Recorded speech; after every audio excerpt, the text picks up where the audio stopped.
Did you know that you could use your iPad to actually scan documents? You do that using the Notes app. So if I open up the Notes app, in the upper right hand corner there is a button to open up a new note. And with that new note, right above my keyboard here, there is a little picture of a camera. And that camera allows me to scan documents. Now I am using iOS 13. If you're using an older OS, it's actually a plus sign. But in iOS 13, I hit the camera and I tell it to scan documents, and it's going to open up my camera.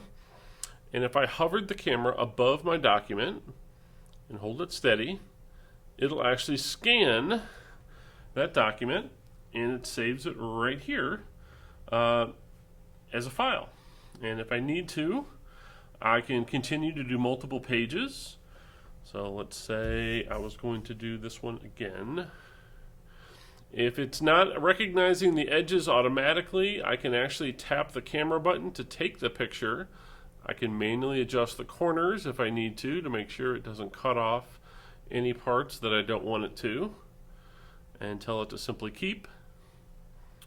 And now it's got 2 pages, and then whenever I'm finished scanning all the pages of my document, all I have to do is tap save, and it will save that document as a PDF file in my note.